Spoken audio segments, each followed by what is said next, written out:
میرے رسول کریم صلی اللہ تعالیٰ علیہ وسلم سے ایک صحابی نے پوچھا حضور انسان بڑا کون ہوتا ہے؟ انسانوں میں سے بلا افضل کون ہوتا ہے؟ سیاستہ کی حدیث ہے، حضور انسانوں میں سے افضل کون ہوتا ہے؟ انسانوں میں سے تو نبی پاک صلی اللہ علیہ وسلم نے فرمایا جس کا دل سلامت ہو، زبان سچی ہو، وہ انسانوں میں افضل انسان ہوتا ہے۔ زبان کا سچا ہو، دل سلامتی والا ہو۔ صحابی نے ہمارے ساتھ بڑی نیکی کی، پوچھ لیا کہ یا رسول اللہ صلی اللہ علیہ وسلم یہ زبان کی سچائی تو سمجھ میں آتی ہے، دل کی سلامتی کیا ہے؟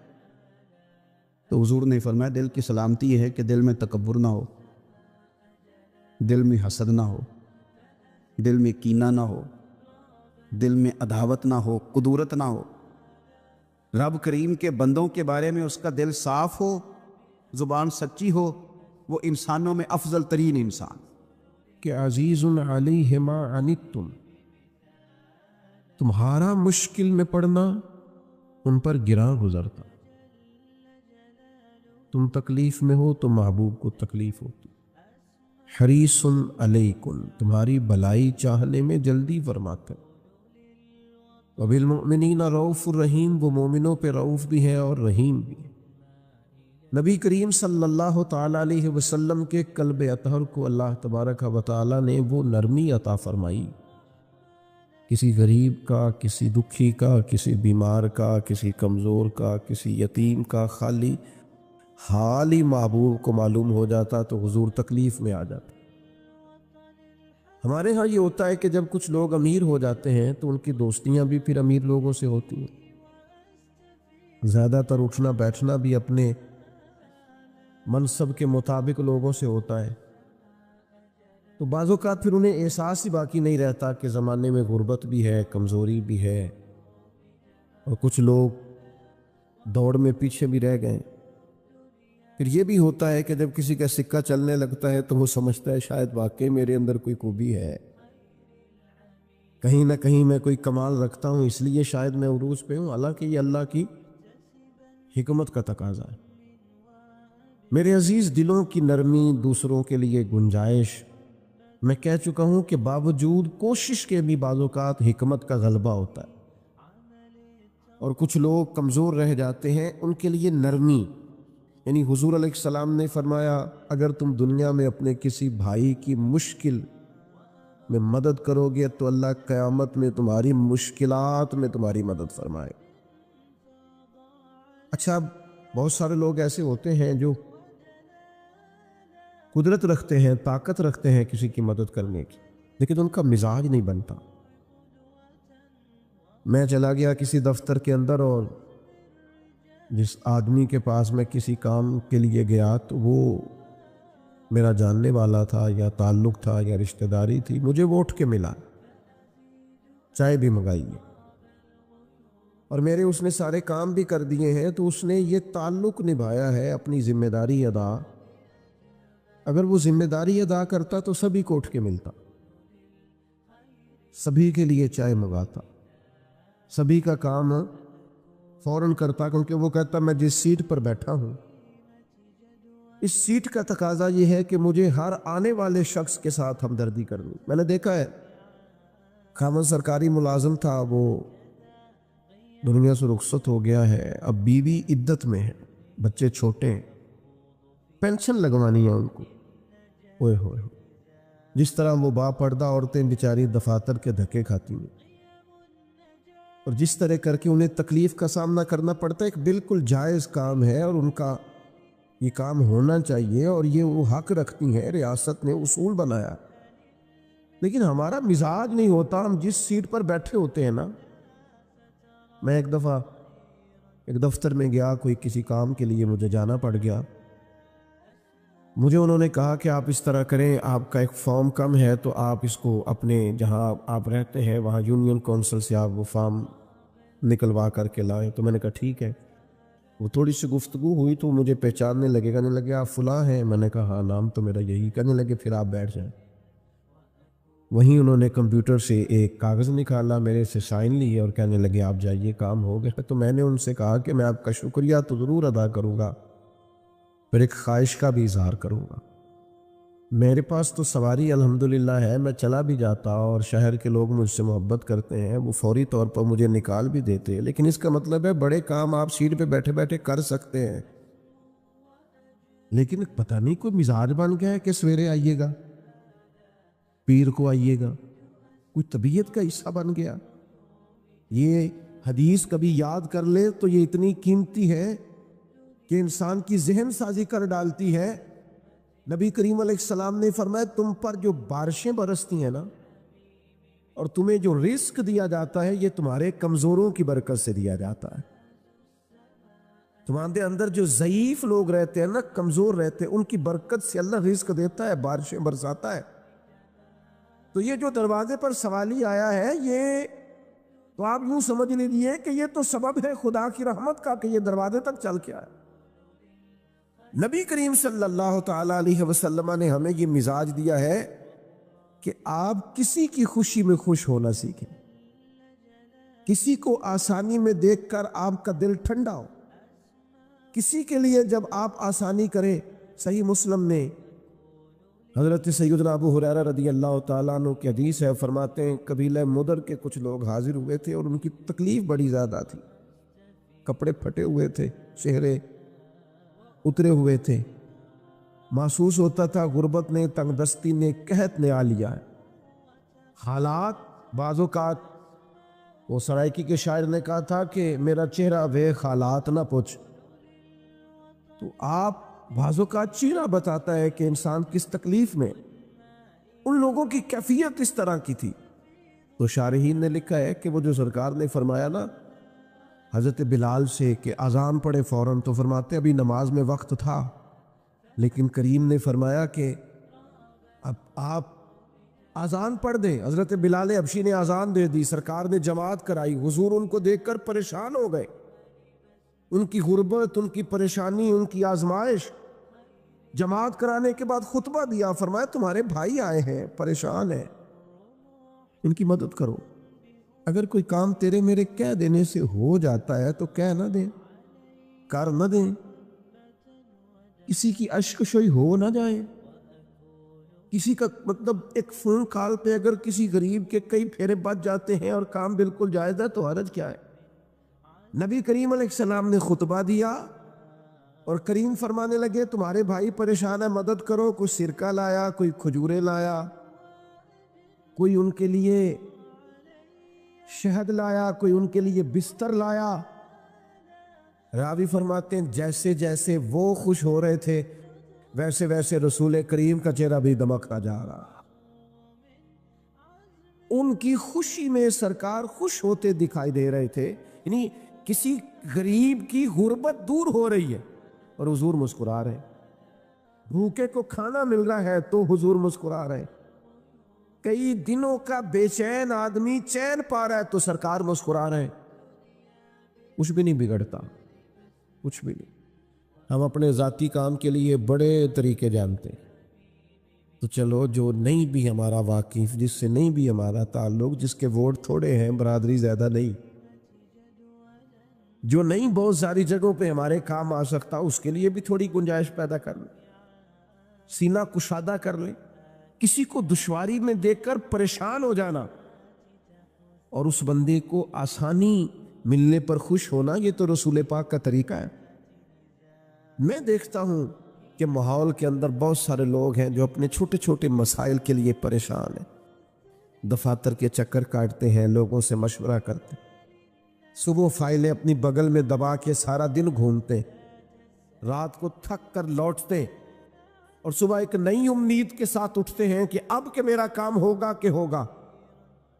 اور کچھ ایسے ہوتے ہیں ان کے پاس کوئی سفارش نہیں ہوتی، کسی بڑے آدمی کا کارڈ نہیں ہوتا، ان کے پاس کوئی بڑا نام لینے کو نہیں ہوتا، کوئی نہیں جانتا، تو پھر بہت سارے لوگ بھی انہیں پہچاننے سے انکار کر دیتے ہیں۔ لیکن کچھ ایسے ہیں جو جا کے ٹیبل پر کارڈ سجاتے ہیں تو فوراً کہا جاتا ہے اچھا فلاں نے بھیجا ہے، کرسی منگاؤ ذرا۔ تو بھائی کچھ لوگ ایسے بھی ہیں، قبیلہ آراش کا ایک شخص آیا تھا مکہ مکرمہ میں، اور دن وہ تھے جب قریش بڑی سخت مخالفت کر رہے تھے نبی کریم علیہ السلام۔ ابو جہل ہر وقت کسی نئی شرارت اور نئی سازش کے چکر میں رہتا تھا۔ وہ قبیلہ عراش کا شخص کہتا میں چھوٹا سا تاجر تھا، گاؤں سے کچھ اونٹ کچھ گھوڑے میں خریدا کرتا، شہروں میں لا کے بیچا کرتا، تو کچھ اونٹ لا کے مکہ مکرمہ میں بیچ دیے، اور میری قسمت دیکھو مجھ سے خرید ابو جہل نے لیے۔ جب کا پیسے تو صبح آنا، صبح گئے تو شام آنا، شام گئے تو صبح آنا۔ چند دن تو انتظار کیا، اب تکلیف بڑھ گئی، پردیسی ہوں، جاننے والا کوئی نہیں۔ لوگوں سے دریافت کیا کہ یار میں اب یہاں آ کے انشاءاللہ پردیسی کوئی بھی نہ تھی وے، کھ جنا تو پارے تو تاڑی مار اڑانا باہو اسی تے اگے ہی اڈن ہارے۔ یہ بڑا تکلیف دہ منظر ہے، میں یہاں میرا کوئی واقف نہیں اور یہ میرے ساتھ حال ہے۔ اب میں چھوٹا سا، اتنے پیسے میرے ڈوب گئے تو معاملہ گڑبڑ ہو جائے گا۔ تکلیف میں اس نے پوچھا یہاں سردار لوگ کہاں رہتے ہیں، سرپنچ لوگ کہاں بیٹھتے ہیں، تمہارے یہاں قبیلوں کے بڑے لوگ؟ تو انہوں نے کہا کہ وہ جو ٹولیوں میں بیٹھے ہیں نا حرم میں، وہ سردار ہی ہیں۔ تو شخص کہتا ہے میں وہاں آیا تو وہاں بڑے بڑے سردار بیٹھے تھے، عتبہ، عتیبہ، شیبہ، امیہ بن خلف، ابو سفیان، بڑے بڑے لوگ بیٹھے تھے۔ میں نے ان کے سامنے بات رکھی، وہ کہنے لگے کون ہے جو تیرا مال دبا گیا؟ اور جب میں نے ابو جہل کا نام لیا پھر سانپ سونگ گیا سب کو، پھر کوئی بات کرنے کو تیار ہی نہیں تھا۔ میرے نصیب دیکھو، قریب ہی بیت اللہ شریف کے قریب رسول رحمت بھی عبادت میں مصروف۔ تو کہتے ہیں ایک شخص نے نا معاذ اللہ ثم معاذ اللہ نقل کفر نہ باشد، عذرائے مذاق کہا کہ وہ جو بیٹھے ہیں نا وہ تیرا مسئلہ حل کر دیں گے۔ تو میں پردیسی تھا، پتہ نہیں تھا، اس نے اشارہ کیا اور باقی ہنسنے لگے، سمجھا نہیں میں بات، پر میں حضور کی بارگاہ میں چلا گیا، جا کے میں نے عرض کی پردیسی بھی ہوں، مجبور بھی ہوں، اور یہاں کوئی جاننے والا بھی نہیں، بے کسوں کو رضا مجدہ دیجئے کہ ہے، غم زدوں کو رضا مجدہ دیجئے کہ ہے، بے کسوں کا سہارا ہمارا نبی۔ تو کوئی بھی نہیں ہے، مہربانی کریں۔ تو کہتے ہیں محبوب کریم علیہ السلام نے اس موقع پر ابو جہل سے اپنے تعلقات کی نوعیت کو بیان نہیں کیا، یہ نہیں فرمایا کہ حالات کیا ہیں۔ حضور اسی وقت اٹھے اور قربان جائے اللہ کی ساری رحمتیں ساتھ ساتھ گویا چلنے لگی۔ ادھر سے ان کفار نے بھی ایک شخص بھیجا کہ یار وہ تو جا رہے ہیں، پتہ تو کرو ماجرا کیا ہوتا ہے۔ کہتے ہیں ابو جہل کے گھر گئے، دروازے پہ دستک دی، محبوب کو سارے رستے میں دیکھتا گیا کہ نظریں جھکی ہوئی ہیں، چلنے کا انداز بڑا دھیما ہے، میں کئی باتیں کرتا ہوں وہ ایک جواب دیتے ہیں۔ کہتے ہیں اس خوبصورتی سے چل رہے تھے، اس دھیمے پن سے، لیکن جب اس کا دروازہ آیا اور وہ باہر آیا تو پھر میں نے کریم کی جھکی ہوئی نظروں کو اٹھتے ہوئے دیکھا۔ غضب سے ان کے خدا بچائے کہ نور باری جلال میں ہے۔ فرماتے ہیں وہ دبدبا، وہ تنتنا، وہ وجاہت، حضور فرماتے ہیں اللہ نے روب کے ذریعے میری مدد فرمائی ہے۔ ابھی تو میں مہینہ دور ہوتا ہوں تو میرا دشمن کانپ رہا ہوتا ہے۔ کریم فرمانے لگے اس غریب کے پیسے دبا گیا ہے، لا پیسے۔ دوڑا گیا، کہنے لگا جی ابھی لے کے آیا، بھاگا گیا۔ کوئی نہیں، یہ ہم نے ظالموں کو مضبوط کر دیا ہے، اندر سے کنڈیاں لگا لگا کے، یہ ہم نے ڈر ڈر کے ظالم مضبوط کر دیے ہیں، ورنہ جھوٹ کے پیر، ظلم کے پیر، جبر کی عمر لمبی۔ یہ تو بیچارے گھونسلے سے زیادہ جلدی ٹوٹنے والے لوگ ہوتے ہیں۔ میرے کریم نے یہی سبق دیا ہے ہمیں۔ نبی کریم نے فرمایا اس کے پیسے دبا گئے، اسی وقت پیسے لے کے آیا، اور جب وہ پیسے اس شخص کی طرف بڑھ رہے تھے، پیسے اسے مل رہے تھے، پر وہ مڑ مڑ کے میرے کریم کے جلوے دیکھ رہا تھا، حضور کے جلووں میں کھویا ہوا تھا۔ ایسا کوئی محبوب کہیں ہوگا نہ کہیں ہے، دیکھو بیٹھا ہے چٹائی پہ مگر عرش نشیں ہے، اور ملتا نہیں کونین کو کیا کیا تیرے در سے، ایک لفظ نہیں ہے، ایک لفظ نہیں ہے جو تیرے لب پہ نہیں ہے۔ فاضل بریلوی کہتے ہیں واہ کیا جود و کرم ہے، شہ بطحہ تیرا اور نہیں یعنی ایک لفظ ایسا ہے جو کوئی سن ہی نہیں سکتا، نہیں سنتا ہی نہیں، کون؟ مانگنے والا تیرا، تجھ سے مانگنے والا نہیں سنتا ہی نہیں مانگنے، واہ کیوں؟ کیونکہ میں تو مالک ہی کہوں گا کہ ہو مالک کے حبیب، یعنی محبوب و محب میں نہیں میرا تیرا۔ تو وہ بندہ بھی واپس گیا اور یہ جو جاسوس بھیجا تھا وہ بھی واپس گیا، تو وہ تو سارے انتظار میں تھے وہاں کیا بنے گا، تو پوچھا کیا بنا، کا بننا کیا تھا؟ وہ تمہارا سردار تو کانپ رہا تھا وہاں، وہ جو جہاں بڑی ڈینگیں مارتا ہے اس کا تو حال ہی برا تھا، پسینے سے شرابور تھا۔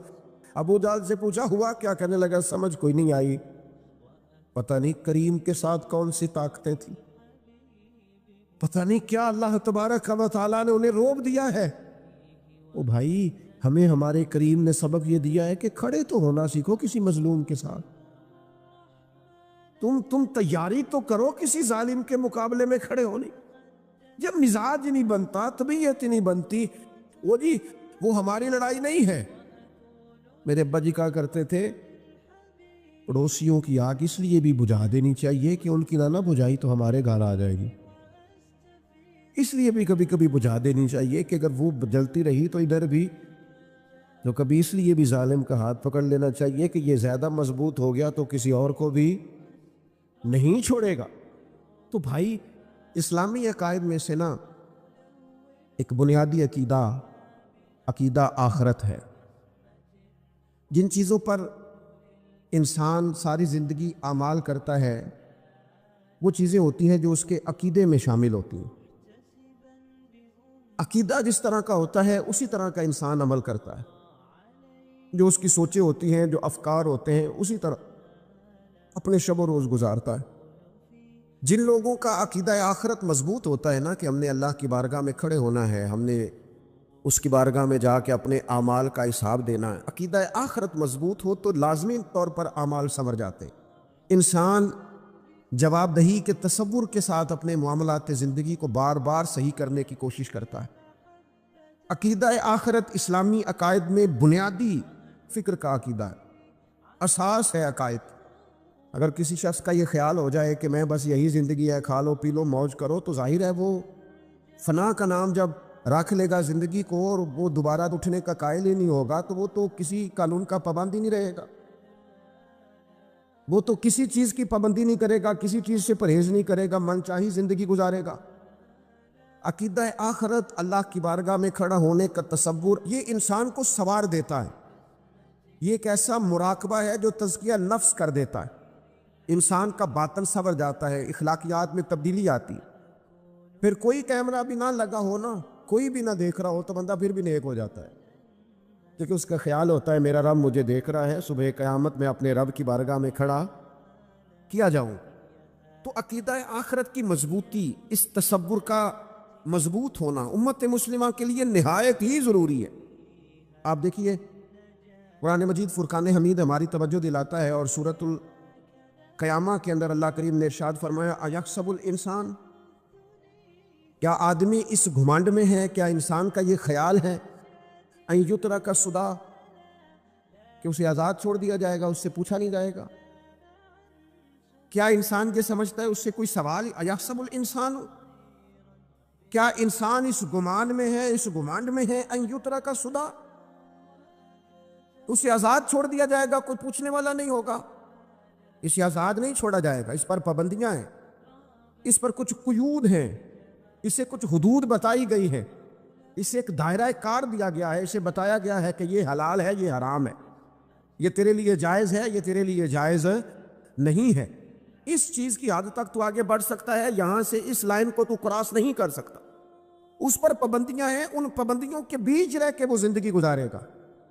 اور یہ بھی یاد رکھے، یہ آیت ایک دوسرا معنی یہ دیتی ہے کہ یہ مت سمجھے کہ صبح قیامت اسے چھوڑ دیا جائے گا، اس سے پوچھا جائے گا، اس سے سوال کیا جائے گا، اللہ کی بارگاہ میں جب یہ کھڑا ہوگا تو اس سے اپنے اعمال کا حساب دینا ہو۔ لازمی طور پر ایک عدالت صبح قیامت لگے گی جس عدالت میں مجرم پیش ہوں گے، انہیں اپنے جرموں کا حساب دینا ہے، ظالموں کو کھڑا کیا جائے گا، ان سے ان کے ظلم کے بارے میں باز پرس ہو۔ تو لازمی طور پر عقیدہ آخرت کی مضبوطی انسان کو مضبوط کرتی ہے، اس کے اعمال پر پیرے بیٹھ جاتے ہیں، وہ پھونک پھونک کر قدم رکھتا ہے، سوچ کر جملے بولتا ہے، وہ کوئی بھی معاملہ کرتا ہے تو اس میں اس کا خیال ہوتا ہے کہ میں نے دنیا سے چلے جانا ہے، میرے پاس پتہ نہیں کتنا وقت بچا ہے، لہذا مجھے آخرت میں پیش ہونا ہے اپنے معاملات کی آسانی کے لیے، وہاں کی آسانی کے لیے میں یہاں تھوڑا سوچ سمجھ کے چلوں۔ رب فرماتا ہے تجھے ایسے ہی آزاد نہیں چھوڑا جائے گا، آزاد پنچھیوں جیسی زندگی نہ گزار، صبح قیامت کے معاملات کو پیش نظر رکھ، اس پر غور کر۔ یہ تصور گھر کے باہر بھی پورا مضبوط ہونا چاہیے اور گھر کے اندر بھی پورا مضبوط ہونا چاہیے۔ انسان اپنے مالک سے ڈرے اور قیامت کے دن اس کی بارگاہ میں حاضری کا یقین رکھے، اور وہ یاد رکھے کہ یہاں جو کچھ وہ دیکھے نا، بچوں کو استاد پڑھاتا ہے، محنت کراتا ہے، اگر بچے نہیں پڑھتے تو ڈانٹتا بھی ہے، سمجھاتا بھی ہے، قائل بھی کرتا ہے، اور جب وہ آخری بات کرتا ہے تو پھر وہ پتہ کیا کہتا ہے، چلو ٹھیک ہے اگر نہ پڑھو گے تو امتحان تو آنا ہی ہے نا، رزلٹ تو آنا ہے، پیپر میں بیٹھو گے نہیں آئے گا فیل ہو جاؤ گے۔ یہ لاسٹ پر یہ بات ضرور ہوتی ہے، اور یہ امتحان دینے کا تصور اور امتحانی سینٹر میں جانے کا خیال طالب علم کو مجبور کرتا ہے کہ میں اسباق تیار کروں، میں بار بار اس پر غور کروں، میں کتاب کو سمجھوں، میں اس کو حل کروں چیزوں کو، تاکہ جب میں مرکز میں جاؤں پرچہ دینے کے لیے امتحانی سینٹر میں تو پھر مجھے پریشانی کوئی نہ ہو۔ بس سمجھانے کے لیے بات عرض ہے کہ یہاں لوگوں کو بتایا جاتا ہے، قائل کیا جاتا ہے، یہ حلال ہے، یہ حرام ہے، یہ تیرے لیے ٹھیک نہیں ہے، یہ تیری حدود ہیں، یہ تیرے قیود ہیں، یہ تیرا دائرہ کار ہے۔ لیکن اگر پھر بھی کوئی بندہ باز نہ آئے، پھر بھی کوئی شخص باز نہ آئے، تو پھر اس کو کہا جائے گا صبح قیامت اللہ خود حساب لے لے گا، پھر تجھے مالک اپنے سامنے کھڑا کرے گا، ثم لتسألن یومئذ عن النعیم، پھر وہ تجھ سے ایک ایک نعمت کے بارے میں سوال کر لے گا، پھر تجھے جواب دینا ہوگا۔ تو اس تصور کو اپنی زندگی میں لاگو کریں کہ ہم نے مرنا ہے، اللہ کی بارگاہ میں جان، اس تصور کو پوری طور پر طاری کریں اپنے ذہنوں میں۔ یہ جو رسمی سی بات ہے نا، پتہ نہیں کب چلے جانا ہے، جو جانے والے ہوتے ہیں ان کی کوئی تیاری بھی ہوتی ہے، جن کو پتہ ہوتا ہے نا وہ رمضان المبارک میں نا کئی دفعہ ایسا ہوتا ہے کہ ٹکٹیں نہیں مل رہی ہوتی ہیں اور عمرے کے ویزے لگ چکے ہوتے ہیں، تو ایجنٹ کہہ دیتے ہیں جانے والوں کو کہ تیاری رکھنا، کسی وقت بھی میرا فون آ جائے گا۔ تو لوگوں نے بیگ باندھ لیے ہوتے ہیں، سامان تیار کر لیا ہوتا ہے، سارے انتظامات کر کے رکھے، کیوں کہ پتہ نہیں کس وقت بلاوا آ جائے گا۔ تو روز کہتا ہے پتہ نہیں اللہ کی جانب سے کس وقت بلاوا آ جائے گا۔ پھر اپنی تیاری بھی تو یار کچھ بتانا، میں بھی بتاؤں آپ بھی بتائیں، پھر ہم اپنے آپ سے یہ بھی تو سوال کریں نا کہ جہاں اچانک جانا پڑے اس کے لیے تیاری ہوتی، تمہاری تیاری کیا ہے؟ اگر اچانک جانے پڑے اس کی بارگاہ میں کیا تیاری؟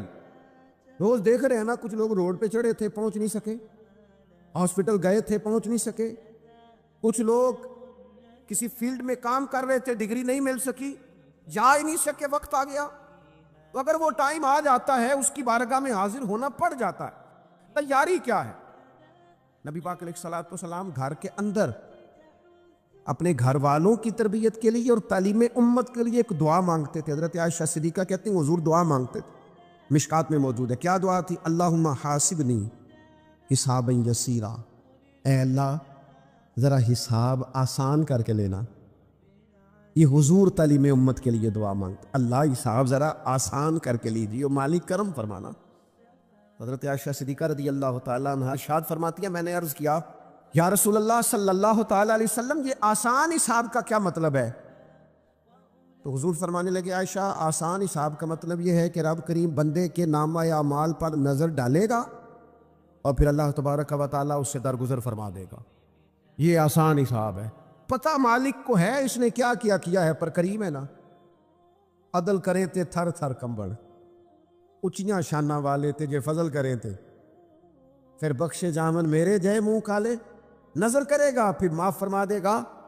اور حضور فرماتے عائشہ یاد رکھو جس سے اس نے حساب لیا وہ پھر بڑی مشکل میں آ جائے گا، اس کے لیے مشکل ہو۔ اللہم حاسبنی حسابا یسیرا، اے اللہ تو حساب ذرا آسان کر کے لینا، ذرا آسان کر کے. یہ تعلیم امت کے لیے کہ امت کے دل میں خیال پیدا ہو کہ حساب دینا ہے، تو نے حساب دینا ہے، تو نے اپنے مال کا حساب دینا ہے، تو نے اپنے لفظوں کا حساب دینا ہے، تو نے معاملات کا حساب دینا ہے. تو جس کرسی پہ بیٹھا ہے، تو کلرک ہے یا صدر ہے، تو نے اپنی اس نشست کا حساب دینا. تو استاد ہے یا پیر طریقت ہے، تو مؤذن ہے یا خطیب ہے، تو جو بھی ہے تو نے حساب دینا ہے. تجھے تیرے منصب کے بارے میں پوچھا جائے گا، تجھے تیرے عہدے کے بارے میں پوچھا جائے گا، تجھے اپنی ذمہ داریوں کے بارے میں حساب دینا. اللہ کی بارگاہ میں تمہیں جا کے بتانا ہے کہ تم نے کیا اعمال کی. اس تصور کو پکا کرے اپنی. یہ تصور کتنا کو پکا ہونا چاہیے، دنیا کیا ہے اور آخرت کیا ہے. ہمارے ہاں لوگوں نے بہت بڑا لمبا چوڑا دنیا کا تصور بنا لیا، کار جہاں دراز ہے، لمبا تصور، دنیا داری کے لیے لمبی منصوبہ بندی دور دور تک. میں نے یہ کرنا ہے، پھر میں نے یہ کرنا ہے، پھر اس کے بعد انشاءاللہ یہ کر دینا. یہ تو آپ نے 300 سال کی پلاننگ بتا دی ہے. یہ تو 300 سال کی پلاننگ بتائی. کیا بتائیں تجھے اے باپ، کیا کار ہائے نمایاں کر گئے. بی اے کیا، نوکر ہوئے، پینشن ملی، پھر مر گئے. زندگی تو اتنی سی ہے، اتنی لمبی منصوبہ بندی. اس میں آخرت کہاں ہے؟ اس میں اگر کسی مقام پر رب کی بارگاہ میں حاضر ہونا ہے تو وہ کہاں ہے؟ جو مرنے والے لوگ ہوتے ہیں ان کا تو جینا کچھ اور طرح کا ہوتا ہے، جن کو جانا ہوتا ہے ان کا رہنا تو کچھ اور طرح کا ہوتا ہے. جن کو کسی جگہ منتقل ہونا ہوتا ہے، جو عارضی مکانوں میں رہتے ہیں، ان کا رہن سہن تو ذرا اور طرح کا ہوتا ہے. لیکن جو ہمارا انداز ہے، جو ہمارا رہن سہن ہے، جو ہمارا طریقہ کار ہے، وہ تو مستقل رہنے کا ہے. وہ تو لگتا ہے کہ کبھی چھوڑنے والے نہیں ہیں. اس میں تو کوئی ایسی چیز نظر نہیں آتی کہ جس میں ہم محسوس کریں کہ ہم نے چھوڑ کے جانا ہے. لیکن نبی پاک علیہ السلام نے جس دنیا کو ہم بہت بڑی دنیا سمجھتے ہیں، حضور نے اس کی مثال کیا دی. صحیح مسلم کی حدیث ہے. دیکھیں کتنا کھول کر اور کتنا آسان کر کے رسول پاک ہمیں بات سمجھاتے ہیں. دنیا کیا ہے، آخرت کیا ہے، یہ والی زندگی کیا ہے، آخرت کی زندگی کیا. بالکل کھول کر واضح کر کے نبی پاک علیہ السلام فرمانے لگے دنیا اور آخرت کی مثال اس طرح ہے جس طرح دریا بہہ رہا ہو اور کوئی آدمی اس میں انگلی ڈبوئے، جتنا پانی اس کی انگلی کو لگ گیا یہ دنیا ہے، اور جو باقی ٹھاٹھے مارتا دریا پیچھے ہے، سمندر پیچھے ہے، وہ سارا آخرت ہے. یہ اتنی سی دنیا ہے، یہ صحیح مسلم میں موجود. اتنی سی دنیا کے لیے اتنے پاپڑ بیلنا، اتنی سی دنیا کے لیے اتنے ظلم کرنا، اتنی سی دنیا کے لیے اتنے حق ضائع کرنا، اتنی سی دنیا کے لیے اتنے لوگوں کے دل توڑنا، اتنے حقوق پہ ڈھاکہ ڈالنا، اتنا جبر کرنا، لوگوں کا مال کھانا، لوگوں کو تکلیف دینا، عزتیں اچھالنا، اتنی سی دنیا کے لیے. حضور فرمانے لگے اتنی سی ہے یہ دنیا، جتنا انگلی کو پانی لگ گیا ہے. وہ جنت جو میری جنت نہیں، خدا کا فضل ہے، جو اللہ کی عطا ہے اپنے بندوں کے لیے. میرے کریم فرمانے لگے اس جنت میں وہ نعمتیں ہیں نہ کسی آنکھ نے دیکھی، نہ کسی کان نے سنی، نہ تمہارے دل پر کبھی خیال ہی گزرا ہوگا کہ ہمارا رب ہمیں یہ جی عطا فرمانے والا ہے. تھوڑا سا نا 24 گھنٹوں میں کچھ ٹائم اپنی آخرت کے لیے، اپنے سارے معاملات کو مرتب کرتے ہوئے کچھ زندگی کے کام اپنی آخرت کے لیے. آپ یقین کریں بچوں سے لے کر بڑوں تک، ان پڑھ سے لے کر پڑھے لکھے تک، ہم نے جس کو اپنے مزاج کے مطابق کم فہم سمجھا اس سے لے کر دانشور تک دوڑ لگ گئی دنیا جمع کرنے. وہ ایک سوچ حضرت سلطان باہو رحمۃ اللہ علیہ فرمانے لگے، ہزاروں لوگ ان کی خدمت میں آیا کرتے تھے تو کہتے ہیں رابطہ طالب کوئی نہیں ملیا، ات جو ملے ہے طالب زردہ ہو. یہ تو دعا کرانے آئے ہیں کہ میرا کاروبار نہیں چلتا، یہ تو دعا کرانے آئے ہیں کہ جناب وہ میرا جو ہے وہ فلانا کیس الجھ گیا. رابطہ طالب کوئی نہ مل. کوئی ایسا تو آتا جو کہتا میری اس سے ملاقات کرا دے، کوئی طریقہ بتائے مالک معرفت کیسے دیتا ہے. کوئی تو ایسا آتا جو کہتا کہ آؤ نہ کچھ باتیں درد کی کریں، کچھ عشق رسول کی تم کرو، کچھ محبت مصطفیٰ کی میں کروں. کچھ ایسے آتے جو کہتے آؤ نہ کوئی ذکر چھیڑے صدیق اکبر کا، کوئی بات کریں سیدنا فاروق اعظم کی، کچھ تذکرے ہو جائیں عثمان غنی کے، تھوڑی دیر ہو نہ جائے مولا علی کا تذکرہ. کچھ لوگ ہوتے نا ایسے جو اس طرح کے ہوتے، لیکن وہ ہر وقت دنیا داری، ہر وقت. اچھا کہیں اکتاتے بھی ہیں نا، تھک گئے کاروبار کر کر کے, کہیں اکتاتے بھی ہیں تو کرتے کیا ہیں, سیر کرنے چلے جاتے ہیں. میں جی بور ہو گیا ہوں کام کرتے کرتے, چلو میں اب ٹھنڈے علاقے میں چلتا ہوں. کبھی تو ایسا ہونا تو کہے میں نے بچوں کو بھی وقت دیا ہے, دوستوں کو بھی دیا ہے, یاروں کو بھی دیا ہے, صحت کو بھی دیا ہے, میں نے ٹائم اپنے شوق کو بھی دیا ہے, اب میں کسی کو ٹائم نہیں دوں گا, یہ چند گھنٹے میں صرف رب رسول کی بارگاہ میں حاضری دوں گا. تو ذرا جم کے قرآن پاک پڑھے, تو ذرا ذوق سے درود پاک پڑھے, تو ذرا شوق سے میرے محبوب کی نعت سنے, تو سارا زمانہ بھول جائے اور تو راج راج کے دعا مانگے اپنے رب کی بارگاہ میں, اپنی پریشانیاں عرض کرے, اپنے اندر کی کیفیت بیان کرے. دل جو سخت ہو گیا ہے, ذہن جو سخت ہو گیا ہے, جو طبیعت میں وہ نورانیت نہیں آ رہی, اس کی تو بات کرے, تو اپنے رب کی بارگاہ میں معافی کا سوال کرے, تو اس سے قیامت کے دن درگزر کرنے کے لیے عرض کرے, کچھ تو ایسا ٹائم نکلے. لیکن دوستو, ہم تو بالکل الجھتے ہی جا رہے ہیں. وہ معاملات زندگی ہیں کہ ختم ہی نہیں ہو رہے, شوق ہیں کہ ختم ہی نہیں ہو رہے, باتیں ہیں کہ بڑھتی چلی جا رہی. دور گزر گیا جب لوگ کہتے تھے کہ کوئی درود پاک بتائیں جس سے سرکار راضی ہو.